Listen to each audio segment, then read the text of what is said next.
Hi guys, welcome back to Bhojpuri chillies. मैं हूं रुधिर। कैसे हैं आप लोग गाइस? आज हम लोग देखने वाले हैं सच तक न्यूज़ चैनल से मनीष कश्यप के कैमरे का सामना करते हुए खेसारी लाल यादव ने दिए धाकड़ जवाब। ओहो हो, तो चलो ये वीडियो देखते हैं और उसके बाद में इसके बारे में बात करेंगे। भाई आज तो आग लगने वाली है सच में। इस वीडियो की ओरिजिनल लिंक आपको डिस्क्रिप्शन में मिल जाएगी। Do check it out. Let's start the video.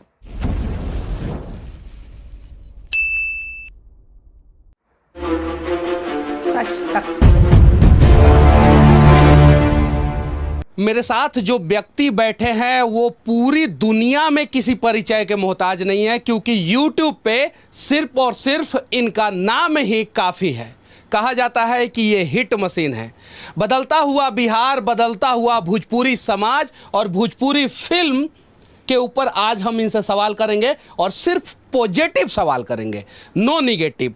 क्योंकि ये चाहें तो कुछ ऐसा बात बोल देंगे जिसमें मेरा इंसल्ट हो सकता है, और मैं चाहूं तो इनके ऊपर कुछ बात बोल सकता हूं जिसमें इनका इंसल्ट हो सकता है।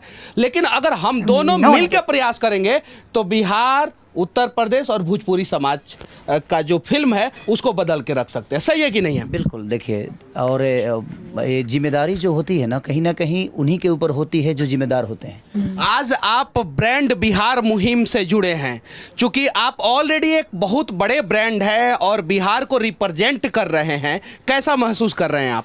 देखिए, मैं एक बिहार का बेटा हूँ जिस तरह आप हैं, और जिस तरह आपके बातों को मैं हमेशा गौर करता हूँ कि आप हमेशा सच की बातें बोलते हैं, और आपके अंदर एक ताकत बहुत है सच बोलने की, और ये बहुत लोगों के अंदर कम होती है। आज जो सच बोलता है वो हमेशा विवाद में रहता है, और मुझे लगता है कि हर एक हफ्ते पे विवाद में रहते हैं। आप भी। तो धरती पे जो भी सच बोलेगा वो विवाद होगा, क्योंकि देखिए सच बोलने वाला आदमी ईमानदार होता है, वो गलत चीज़ों को बर्दाश्त नहीं कर सकता, और वो ईमानदारी से अपनी ज़िंदगी को चलाना चाहता है। एक और छोटा सा सवाल मैं आपसे पूछना चाहता हूँ। शत्रुघ्न से खेसारी लाल यादव बनने में कितना संघर्ष करना पड़ा आपको? देखिए, शत्रुघ्न से खेसारी बनने में मुझे संघर्ष, उसको मैं संघर्ष नहीं करता। वो मुझे लगता है कि मेरा रास्ता था और मैं करते गया और मैं दौड़ते गया और मेरी मंजिल करीब आती गई। तो मेरा एक फाइल था जिस फाइल को हर टेबल पे पहुंचाना था मुझे, और एक न एक दिन वो फाइल। बिना गॉडफादर, कोई गॉडफादर नहीं था भोजपुरी इंडस्ट्री में। संघर्ष किया आपने। आपके बारे में बहुत सारी नकारात्मक खबरें भी चलती है, सकारात्मक खबरें भी चलती है, और यूट्यूब पर रिकॉर्ड बना दिया। उस रिकॉर्ड बनाने के दौरान किन किन कठिनाइयों का सामना करना पड़ा? मनीष भाई, देखिए, कोई भी अगर चीज़ें कठिनाई आती है ना, तो मुझे लगता है कि वो हमारे लिए कहीं ना कहीं एक संदेश दे के जाती है और हमें संभलने का मौका देती है वो। तो मैं कठिनाइयों को कभी कठिनाई इसलिए नहीं समझा, इसीलिए मैं आज तक कमज़ोर आप ही की तरह ताकतवर हूँ खुद से। और मेरे अंदर ताकत एक जनता की है, जिस तरह आप भी जनता के आज एक ऐसे इंसान हैं कि जनता की ही बातें करते हैं। हमारा अस्तित्व आज है तो हमारी जनता है, उसके अलावा हमारे पास कुछ नहीं है। और कठिनाइयाँ जो भी हुई, मैं तो कई लोगों के घर पे नौकर भी रहा हूँ। हमारे गुड्डू रंगीला का आप नाम सुने ही होंगे। उनके घर पे मैं 3-4 महीना तो खाना भी बनाया हूँ, झाड़ू पोछा भी लगाया हूँ। लाज नहीं लागत ये बात कहे में? शर्म मैंने ये तो मैं किया हूँ मैं। और ये होता है महानता। एक्चुअल में सही बात है, हमने जो किया है उसे हमें एक्सेप्ट करने में क्या दिक्कत है? और ज़रा सोचिए, जो व्यक्ति गुड्डू रंगीला के घर पे 3 महीना काम किए हैं और उसके बाद आज भोजपुरी इंडस्ट्री के मतलब कि सुपरस्टार बन गए, इस बात पे भी कुछ लोग विवाद कर सकते हैं। इसके लिए तैयार है क्या आप? सुपरस्टार खेसारी लाल यादव। मनीष भैया, मेहनत किया हूँ ना मैं। अपना रिस्पेक्ट कैसे देते हैं लोगों को? मनीष भैया, छोटा हूँ मैं आपसे। फिर छोटे तो नहीं है, देखिए छोटे नहीं है, आप बड़े हैं।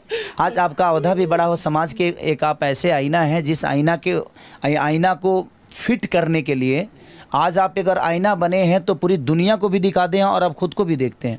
तो ऐसी आईना है आप एक समाज के। हम भी एक आईना की तरह ही हैं कि हम समाज को अलग विचारधारा में लेके जा सकते हैं, अपने भाषा को लेके जा सकते हैं। तो मुझे शर्म किसी बात की नहीं आती है। मैं दूध बेचा हूँ, पानी भी मिलाया हूँ, वो भी मुझे पता है। मैं लिट्टी बेचता, पानी भी मिलाया हूँ। हाँ। कितना पानी मिलाए थे? अब 1 किलो में 1 पौवा पानी मिला होता है। दूसरा 1 किलो में 1 पौवा पानी मिला होता रहनी। अच्छा, बच जब हमारे 2.5 रुपया में हमारे पार्ले जी बिस्कुट मिल जाओ तो ओकरा के आदमी खा के अपन जीवन चलावत रहे। ऐसे जब बड़ा गरीबी बहुत ज़्यादा रहे। और हम लिट्टी चोखा भी बेचे हैं, तो जो पलदार हमने के यहाँ ओखला में वो संजय कॉलोनी बताओ जी, पलदार लो रहा है जौन जे बोरा ढोवे वाला लोग, तो उ लोग खाओ तो प्लेट में खाओ तो प्लेटो धो के हम लोग को खियोले बनी। ऐसा नहीं कि जे हमारा शर्म बा कोनो बात के, लेकिन आज हम कुछ भी बानी तो कहीं ना कहीं लोगन के प्यार बा ना, तो मेहनत करे खातिर तो मुझे हमारा लगा। अच्छा, इतना गाना रहुआ 1 महीना में काहे रिलीज कर देवे नहीं, और सारा गाना आपका लगभग हिट होता है, इसका राज क्या है? कुछ बताइए ताकि दूसरे कलाकार भी इसके बारे में जाने। नहीं, राज ये है भैया कि छोट छोट कंपनी के हम बहुत लेके चली ले। एगो गाना रिलीज होला तो कहीं ना कहीं ओकर औकात बहुत बड़ा ड्यूटी सीरीज तो है ना, वो तो 5-10 लाख में खेले वाला आदमी बा, तो कम से कम ओकर एगो रोजगार हो जाला। आ ओकर एगो गाना हिट हो जाला तो कम से कम 1 से 1.5 करोड़ रुपये 2 करोड़ रुपया कमा लेला, और रातों रात वो चीज़ ओकर जिंदगी बदल जाला। आ ओकरा से कई लोग जुड़ जाला तो कई लोग के घर चले लगेला। और जितना गाना रिलीज करे के कारण हम छोट छोट कंपनी बा कि छोट छोट कंपनी के हम हमेशा गाना देहल चाहिए। ऐसे जो छोट छोट कंपनी जब आगे आई तो हर आदमी के पास रोजगार रही। अगर हम 1 महीना में 20 गो गाना रिलीज करी ले तो हम 20 गो कंपनी के दिले, तब 20 आदमी के हम रोजगार दे देहनी, तो कम से कम वो 20 आदमी के तो रोजगार दिए दी। कंप्यूटर लगाई, स्टूडियो में जाई, तो कोशिश रहेला कि ज़्यादा से ज़्यादा आदमी काम करी तो ज़्यादा से ज़्यादा लोग उससे जुड़ी और ज़्यादा से ज़्यादा लोग को रोजगार प्राप्त हुई। कहल जाता कि भोजपुरी में बहुत सारा लोग खेसारी बने के प्रयास करेला और खेसारी ना बन पावेला, एक एमे कितना सच्चाई बा? एक्चुअली मनीष भैया, जिस तरह आज आपको पूरी दुनिया जान रही है, जहाँ भी आपको लोग प्यार करते हैं, तो आपने अपने आप को साबित किया है ना। अब मुँह से देखिए, केहू के मुँह से बोल दे होला काम के लिए बहुत फ़र्क होला। हम केहू के गरियाए में हमरा कितना टाइम लगी, लेकिन हमारा सम्मान पावे के होई तो ओकरा लगे जाए के पड़ी हमके। तो सम्मान और सम्मान में दोनों में बहुत अंतर होला। तो पैसा से सम्मान खरीदा सकला, सम्मान तो ना खरीदाई, सम्मान तो कमाई के पड़ेला। और हम जीवन में सम्मान यही से करी ले कि शायद हम जब स्ट्रगल पीरियड में रहनी तो हमारे केहू सम्मान ना करी। हम जौना कैसेट विक्रेता के लगे जाई अपन कैसेट लेके, पैदल ओबरा पैसों ना रहे तो 4 किलोमीटर 7-7 किलोमीटर हम 50-50 किलोमीटर साइकिल चला के गई बनी। अपन पोस्टर खुदे पान के दुकान पर कितना लोग फाड़ दे हमारे समनवे, कितना दुकानदार माँ के गाड़ी हमरा दे दे लोग की हट गावे। और सच में हमारा गावे लूर ना आवत है, अभियो ना आवेला, अभियो तो सीखते बा आदमी। हम दूसरा विधा के गा रहे, रामायण महाभारत के गावे आदमी, और अचानक से लोग गीत गावे लगनी गाते गाते। लेकिन हाँ, हौसला हमारा लग रहा है, हमारी इरादा बहुत मजबूत रहे, हमारा बस बने के रहे, कुछ कोशिश रहे जना कम से कम हमारो प्रोग्राम होके, हमारे कैसेट होके, इहे गो सरदार है। हीरो बने के हम ना सोचले रहनी कि हमको वो हीरो बन जाए, लेकिन अब लोगन के प्यार मिलल तो आदमी आइल, तो वो विधा के हम देखले बनी। मोतिहारी ऐसा जगह पर हम पान के खोखा पर रात रात भर ठंडा में सुतल बनी, खाली पोस्टर चिपकावे खातिर। हम कितना लोग के गोड़ दबले बनी, कितना लोग के मने कैसेट दुकान पर जाके भैया बैठ जो तेजी हम आओ तनी तो 2 घंटा बाद ते जाई है, तो हम कैसेट बेचले बनी, काउंटर संभालले बनी, चिपकौले बनी, पान के दुकान, ठेला, स्टेशन, बस अड्डा, टेम्पू, नाच में जा जाके हम गाना गौले बनी खाली अपन कैसेट बजवावे खातिर। अच्छा, यहाँ एगो फिल्म के शूटिंग राउट चल रहा बटे, संघर्ष 2 शायद से फिल्म के नाम है। वो फिल्म के का पूरा बिहार के लोग अपना परिवार के साथ, यूपी के लोग परिवार के साथ बैठ के देख सकता? बिल्कुल। ऐसे जो हमार बेटी खुदे में काम के लिए भी है, हमार खुद के बेटी जौन कृति भी है, दूसरा सिनेमा हो ओकर वो क्लाइमेक्स में हम बतौले बने कि दुनिया खातिर हर बाप हीरो होला, लेकिन जे देश खातिर हीरो होला वो हर आदमी के बाप हो जाला। और वह कोशिश कैले बा आदमी एगो देश के बचावे के, एगो समाज के बचावे के। अगर एगो बेटा भी सिनेमा देखी तो शायद अपना पिता के कभी भूल ना पाई, एगो पिता भी देखी तो ओकर बेटा कहियो बिगड़ ना पाई। तो हमने कि आज अपना बच्चन के बिगाड़े के भी कहीं ना कहीं उद्देश्य हमने के खुदे बवे। इतना ज़्यादा मोबाइल से करीब ओकनी के कदल में जाए। अब गूगल में ओकरा कुछ चाहिए तो जरूर 1 मिनट के अंदर मिलता ना, गूगल है हमरा चाहिए तो 1 मिनट में दे देता। और ओकनी के हमनी के जजमेंट करे लगता या तो बच्चन के प्यार देहल जरूरी बा, बच्चन से क्लोज रहल बहुत ज़रूरी बा, ताकि बच्चा मोबाइल के नज़दीक ना जाए। अच्छा, फिल्म फेयर अवार्ड होला, आईफा होला, नेशनल फिल्म अवार्ड होला, जौन सबसे बड़का अवार्ड होला भारत में, उसको ग्रैमी, ऑस्कर तो वो तो अलग बात बाटे। तो नेशनल फिल्म अवार्ड के लिए कोनो भोजपुरी फिल्म बनता कि ना जौन नॉमिनेट होखो? एगो लाख रउआ का करतानी? एगो बनल बा सिनेमा हमार, ओकरे खातिर ओकरे काल से शूटिंगो बा हमार। तो काल हम मुंबई जाएब और काल ओकर शूटिंग बावे, काल परसों तरसों 3 दिन गाना और कुछ काम बाकी बा, वही खातिर बनल बावे। अच्छा, एगो सवाल हम पूछता नहीं रउआ से। लोग अक्सर आरोप लगावेला अश्लील और सभ्य गाना, तो ई रउआ ऊपर ना बहुत सारे लोग के ऊपर लागेला, रउआ ऊपर लागेला, बहुत सारे कलाकारों के भी ऊपर लागेला कि ई गाना अश्लील बाटे, हई लोग अश्लील गावता, हई लोग अच्छा गावता। तो एकरा के केंग रउआ डिफाइन करे के चाहता नहीं और एकरा के केंग रउआ देखे नहीं? बस हमरा कहे के मतलब कि जितना लोग अश्लील अगर गावता ओकरा के बातें कइल बंद कर देहल जा। अगर एगो चोर के रुआ केहू गोली मार दे ओकर वो नाम ना लेब न तो डकैत ना होई, ओकरा से डेराइल रुआ बंद कर देब तो डकैत ना होई। जब डेराए लगे तो ओकर मन बढ़ जाई, मन बढ़ जाई तो आवेला समय में बहुत बड़ा बदमाश बन जाई। और वही चीज़ होता, हमनी के बुराई के इतना ज़्यादा यूट्यूब पर चर्चा कर देता नहीं जा, अपनी ही भाषा के इतना हमनी के गंदा बना दिले बन जा कि अदर लैंग्वेज के लोग के दिमाग में बैठा दिले बनी जा हमनी के कि ना हमनी ऐसा गंदा है धरती पर केहू है नहीं खे। तो सबसे बड़ा चीज़ बा कि जो भी गंदा गाना है उसका चर्चा बंद कर दीजिए, लोग सर्च कल बंद कर दी। अब गड़ल मुद्दा, अब खेसारी लाला से 20 साल पहले का गौले रहले, 15 साल पहले का गौले रहले, ओकरे को उठा के लोग 10-10 मिलियन करा देता। अब तू कहा बता लोग ओकरा के खोजी नू, आ खोजी तो सर्च करी तो व्यू बढ़ी, अब व्यू बढ़ी तो भाई कंपनी अपन कमाता।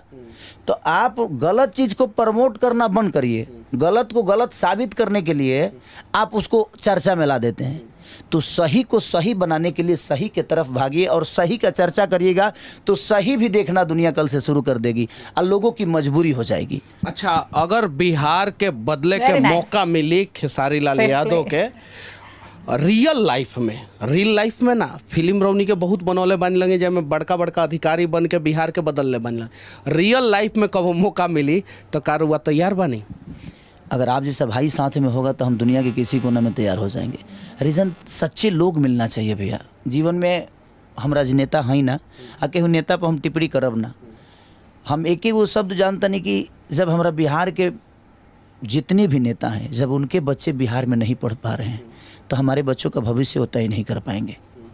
दूसरी चीज़ कि जब उनका इलाज हमारे पटना शहर में नहीं हो पा रहा है तो हमारे बच्चों का इलाज और हमारे माँ बाप का इलाज पटना शहर में कहाँ संभव है।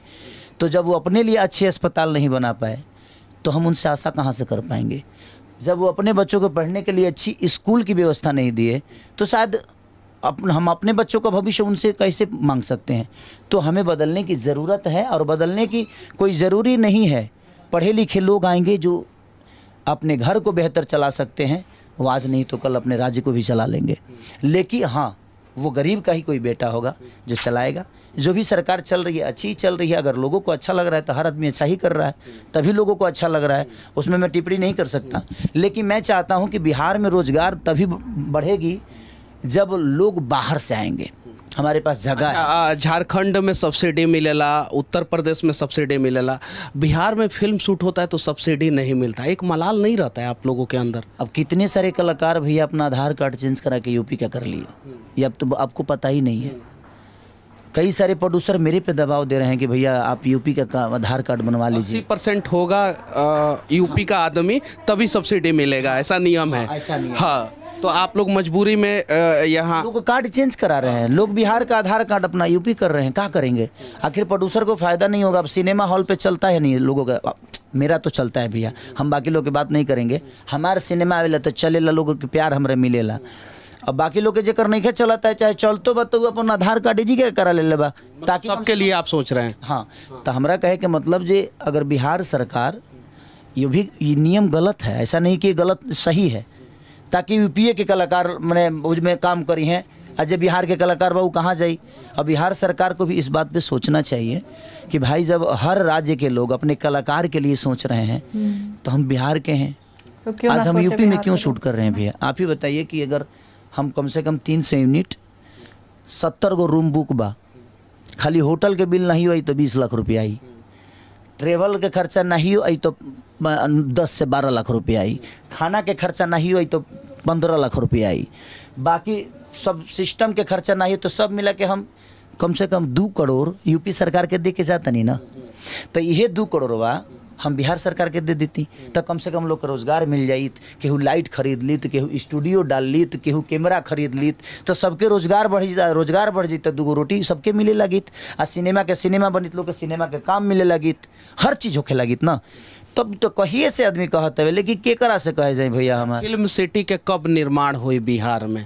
चूँकि हमरा पता बटे रौनी जैसन कलाकार अगर थोड़ा सा आवाज़ उठाई तो जल्द से जल्द फिल्म सिटी बन सकता। भैया हम दीपक जी से मिले थे, उस समय वो नीतीश जी के पिए थे। दीपक क्या नाम था उनको? दीपक नाम है, बाकी का टाइटल मुझे पता नहीं है। वो उनके पिए थे। कई जगह पे मैं गया हूँ लेकिन कोई सुनवाई नहीं हुई। सब हाँ करते हैं इसको, उन लोगों ने इसको मैं फिल्म नीति को डाल दिया है। वो क्या बोलते हैं जो बाहर से लोग आता है ना, तो क्या बोला जाए ओकरा के? प्रवासी ना, बाहर से लोग आते हैं ना, पर्यटन। तो पर्यटन ना डाल सकिले कौन वो महाराज, जिस तरह बेबाक आदमी हम भैया हमारा जो ना आवेला तो ना आवेला, काम खत्म। उससे न कोनो लजाए के नहीं कि हम बेवकूफ हो जाए, हमको नहीं आता है भाई तो नहीं आता है, का दिक्कत? अरे यही अच्छा, यही रहा ना अपन दुनिया प्यार के लिए हमके, ऐसा थोड़ी बात हम IPS बन के लोग के प्रेजेंट के लिए बनी ना। तो उसको पर्यटन में लोग डाल दिए। अब पर्यटन में डाल दीजिएगा तो भाई अब जे बा वो पर्यटन है, जे बिहार के कलाकार वो पर्यटन में काम करी, अब ओकरो के पर्यटन बना दिले बोलो, तब का कहिए ओकरा खातिर का लड़ जाए भैया? अब हम छोड़ दिले बनी लड़ल। अच्छा, एक और सवाल, राउर कौन फिल्म भविष्य में आई जो कम से कम 25 करोड़ रुपया के बजट करी? भैया 25 करोड़ कमाए खातिर का हम 50 करोड़ कमाए की क्षमता रखत नहीं। हमारा काम आवेला, ऐसा नहीं है ना आवे। हमरा नाचे आवेला, हमरा गावे आवेला, हमरा कूदे आवेला, हमरा फाइट आवेला। भगवान के कृपा से निमन बॉडियो बना ले बनी, हर चीज़ तो कहिए ले आदमी। अब हमने के एगो अच्छा प्लेटफॉर्म के ज़रूरत बवे कि जब हमने के बिहार सरकार भी, यूपी सरकार भी अगर हेल्प करी, हॉल से लेके सब्सिडी से लेके हर चीज़, तो हमनियों के जब पैसा मिले लगी तो फिल्मिया में पैसे न लगाई आदमी। तो कॉन्सेप्ट आज तो हम आधा से ज़्यादा कॉन्सेप्ट हम खुद ही लिखी ले, आधा से ज़्यादा तो हम गानों लिखी ले। तो आदमी जब संतुष्ट हो जाई तो काम छोड़ दी। हम संतुष्ट नहीं की भइल अभी, हमरा भूख बहुत बा, बसरते हमके प्लेटफॉर्म की ज़रूरत बा, लेकिन प्लेटफॉर्म मिलिए नहीं के पाओ तो हम का करी, केकरा से लड़े जाई? एक प्लेटफॉर्म की ज़रूरत है और ये बात कोई और नहीं, भोजपुरी इंडस्ट्री के सबसे बड़े सुपरस्टार खेसारी लाल यादव कह रहे हैं। और एक प्रयास किया जाए भोजपुरी इंडस्ट्री को बदलने का, और उस प्रयास में आपको भी शामिल होना होगा, हमें भी शामिल होना होगा, और खेसारी लाल यादव जैसे जितने भी सुपरस्टार हैं उन सबको शामिल होना होगा, तब जाके हमारा भोजपुरी इंडस्ट्री बदलेगा। आखिरी में दर्शकों को क्या संदेश देना चाहते हैं? बस सत्य मैं आप सबसे यही कहना चाहता हूँ कि आज मनीष भी आए हैं और इनसे मिलकर मुझे खुशी होती है इसी बात से कि एक सच्चे इंसान से मिलकर एक ऊर्जा मिलता है। अपने जीवन को सच्चे तरीके से, मनीष कश्यप एक गरीब घर के परिवार के लड़के हैं, मैं भी एक गरीब परिवार का ही लड़का हूँ, और हम लोगों ने आप सबके बीच में अपने आप को प्रेजेंट किया और आपने बेहद प्यार किया। तो सच्चाई, अपने माँ बाप से प्यार करिए, अपने लोगों से प्यार करिए। अगर भाषा की बातें हैं तो अपना भाषा जब आए ना तो प्लीज़ आप अपने भाषा को प्लेटफॉर्म पे, किसी भी मीडिया प्लेटफॉर्म पे या यूट्यूब पे या फेसबुक पे आप उसको गंदे तरीके से प्रेजेंट आप खुद मत करिए। दुनिया करती है तो हम लड़ जाएंगे, लेकिन जब हम खुद ही करेंगे तो फिर हम दुनिया को कैसे समझा पाएंगे कि हम कहाँ से आए हैं। तो इसलिए मैं चाहता हूँ कि अपनी भाषा की बात हो, चाहे वो कोई भी कलाकार हो, उसको सम्मान दीजिए। उस सम्मान से नहीं सुधर, मारला सके वो ना सुधरिए, क्योंकि गरिया देव तो रहुआ में ओकरा में कोनो अंतर बा ना। इससे हम कहब कि केहू के पाँक से पाँक ना धोवाला, पाँक नीमन पानी से धोवाला। तो ओकरा के पानी से धोए के जरूरत बा, पाँक से धोला के जरूरत नहीं के। तो हम यह कहब कि अगर अश्लील कोनो चीज़ बा तो ओकरा पर विचार और बात कल बंद कर दिलो, उ काल्हे से सब कुछ बंद हो जाई। अपने आप लोग सभ्य के तरफ भागल शुरू कर दी। अब बोलाला से कुछ बंद ना होला, ओकरा पर अमन करे के पड़ेला। तो रउओ सब अमन करी कि गंदा गाना के प्रमोट ना करी, गंदा गाना बजावल बंद करी, ताकि अपने आप लोग अमन करे लगी। जब बजावे वाला अमन करे लगी, जब खाए वाला ना खाई तो बेचे वाला घर ही न बैठ जाई। तो जब जो दुनिया खाई तो दी, तो कोशिश ये बाकी रउओ सब भेजे खाई। जब रो नॉन वेज खाए तो दुनिया तो केहू के काट के बेच दी। तो कोशिश ये बाकी रउओ कोशिश करी, हमनियों के कोशिश करता नहीं जा। यही अपना भाषा खातिर लड़ल जाओ, एक दूसरे से मत लड़े के बस। अब ये भाषा के लिए लड़ा जाए, बिहार के लिए लड़ा जाए, एक दूसरे से नहीं लड़ा जाए। बाकी खेसारी लाल यादव जो सुपरस्टार हैं, इनकी बातें, हमारा ये प्रयास आप लोगों को कैसा लगा कमेंट करके जरूर बताना। और भोजपुरी इंडस्ट्री किस प्रकार से बदला जाए इसके बारे में भी आप लोग अपना राय जरूर रखना। आप हॉल तक जाइएगा, जब भोजपुरी सिनेमा लगती है तो हॉल तक, जिस तरह साउथ के लोग हॉल में जाकर सिनेमा को देखना चाहते हैं, यूट्यूब पे नहीं देखते हैं, वो हॉल में जाकर देखते हैं। तो जैसे आप भी हॉल में जाइएगा तो शायद वो चीज़ें बदलती नज़र आएगी। और हम भी कल 50 करोड़ नहीं 500 करोड़ कमाने की क्षमता रखते हैं। हम 35 करोड़ में खेलते हैं, तो कहीं ना कहीं हम 500 करोड़ भी कमा सकते हैं। और उसी से आज पूरी दुनिया को साउथ इंडस्ट्री ने बता दिया 8 करोड़ की आबादी, और पूरी इंडस्ट्री पे राज करने लगी। तो कहीं ना कहीं उन लोगों की ईमानदारी है अपने भाषा के लिए, तो सब लोग मिले तब जाके ये चीज़ें हुई।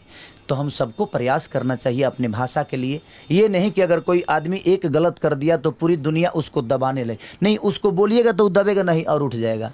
तो विवाद जब कोनो चीज़ में होला तो गलत चीज़ के बढ़ावा ना देहल जाला, ओकरा पर बात कल बंद कर दी। अच्छा मनीष भी तो रोज ट्रेंडिंगे में रहे ले, ट्रेंडिंग स्टार हुआ है। नहीं आप हमेशा आपका हमनी के मनोरंजन करावेली से तो लोग उतना ना सुन पाए भाई, जितना आप बोल देते हैं तो लोग सुन लेते हैं, वो सच्चाई है।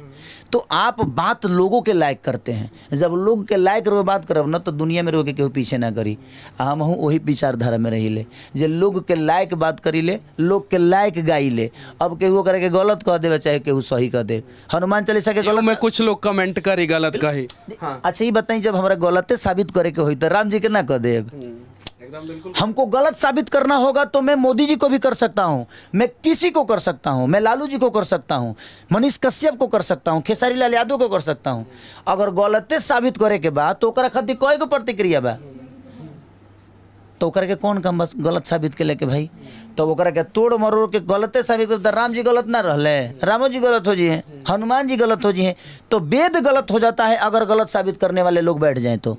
क्योंकि आपका विचारधारा गलत उसको करना है, उसको साबित कर देना है कि वो गलत है, तो वो गलत हो जाएगा। लेकिन उसको सही अगर आप साबित करेंगे तो शायद इनके संघर्षों की कहानी को देखकर आप मोटिवेट होंगे, और जैसे ये ग्राउंड जीरो से उठ के आज सुपरस्टार बने हैं, आप भी अपने मंजिल को प्राप्त कर लेंगे, बस सच्चाई के साथ, बस सच्चाई के साथ। जय हिंद, जय हिंद, जय बिहार। वाओ वाओ, मतलब यार इनकी बातें इतनी अच्छी थी इन दोनों की, है ना। मनीष भैया के सवाल हो चाहे खेसारी भैया के जवाब हो, है ना, दोनों इतने अच्छे थे कि 22 मिनट 34 सेकंड कब बीत गए पता नहीं चला। 22 मिनट 34 सेकंड में इसलिए कह रही हूँ क्योंकि वीडियो इतनी लंबी है, ठीक है। सो ये चीज़ है कि हाँ भैया, आधा घंटा हम लोग ने कितनी अच्छी अच्छी बातें देखने में निकाल दिया, है ना, और पता नहीं चला। अब वहीं पे अगर कोई मतलब ख़राब दोगली बेकार सी बातें कर रहा हो तो सोचो उसकी तो हम लोग 2 सेकंड की वीडियो ना देख पाएँ, है ना। फिर तो बस मन करता है बस स्क्रीन फोड़ दो उस टाइम। सच में इतना ज़्यादा गुस्सा आता है उस टाइम कि भाई बेकार बातें किसी की सुननी ही नहीं है। तो यही चीज़ तो कहने का मतलब है कि अश्लीलता उसी चीज़ से फैलती है क्योंकि लोग देखते हैं, लोग देखते हैं। अगर लोग देखना बंद कर दे तो कैसे फैलेगी अश्लीलता। हमारी जो भोजपुरी भाषा है, मीठी भाषा है, ये कैसे गंदी हो जाएगी, है ना। इतनी मीठी भाषा है, सब लोग इतना प्यार से बोलते हैं, है ना, सबको भैया भैया बहनी बहनी करके बोलते हैं। तो ये भाषा कैसे गंदी हो जाएगी अगर लोग अश्लील गानों को सुनना बंद कर देंगे। लोग बना भी तो इसीलिए रहे हैं। देखो ये एक चेन साइकिल है। लोग जो बनाते हैं वो इसलिए क्योंकि पब्लिक देखती है, ठीक है, पब्लिक देखती है इसलिए क्योंकि लोग बनाते हैं। तो ये एक दूसरे से जुड़ा हुआ प्रोसेस है। दूसरी बात यार, यहाँ पे खेसारी लाल भैया के संघर्ष की जो कहानी थी ना, वो मैं सुनते सुनते मतलब मेरे आंसू बस यहाँ रखे हुए थे कि हाँ अभी गिर पड़ेंगे। लेकिन कूल डाउन, काम डाउन, ठीक है। अपने आप को इस तरह से बोला, देन शांत हो गई। भाई कोई भी इंसान जो आज बहुत ही ऊंचे मकाम पे है, जो बहुत ही अच्छे मकाम पे है, ठीक है, आप अंबानी जी का वो ले लो, वो तो खैर प्रिविलेज तो सभी होते हैं। प्रिविलेज कोई टैलेंट से होता है, कोई पैसे से होता है, ठीक है। लेकिन ये चीज़ है, आप रतन टाटा जी को ले लीजिए, अंबानी को ले लीजिए, अब्दुल कलाम जी को ले लीजिए, मनोज वाजपेयी, है ना, पंकज मिश्रा, और इस टाइप के कई सारे ऐसे बड़ी बड़ी हस्तियां हैं, ठीक है, जिन्होंने ग्राउंड ज़ीरो से शुरू किया है, ज़ीरो से। एक चाय बनाने वाला, चाय बेचने वाला आज हमारे देश का प्रधानमंत्री है। सोचो कितना संघर्ष किया होगा उन्होंने, है ना। लोग गाली देने को तो कितना ही गाली दे लें, है ना, कितना ही गाली दे लें, लेकिन क्या खुद की इतनी बिसात होती है कि वो उस लेवल से उठकर इतने ऊंचे लेवल तक जा सके? नहीं होती है। क्यों? क्योंकि मेहनत से डर लगता है, मेहनत करने से डर लगता है, लोग आजकल ज़्यादातर शॉर्टकट अपनाते हैं कि हाँ ज़्यादा से ज़्यादा हमें बस जहाँ से भी मिल जाए हर चीज़, है ना। तो ये चीज़ होती है। अभी यार ये वीडियो बहुत ही ज़्यादा अच्छी थी, ठीक है। मैं बहुत ज़्यादा बातें करके आपको बोर नहीं करूँगी, लेकिन ये था कि इस वीडियो से मुझे बहुत कुछ सीखने को मिला और आई होप आप लोग को भी सीखने को काफ़ी कुछ मिला होगा। तो अगर वीडियो अच्छी लगी हो, रिएक्शन पसंद आया हो तो प्लीज़ लाइक और शेयर ज़रूर करना। मैं मिलूँगी नेक्स्ट वीडियो में।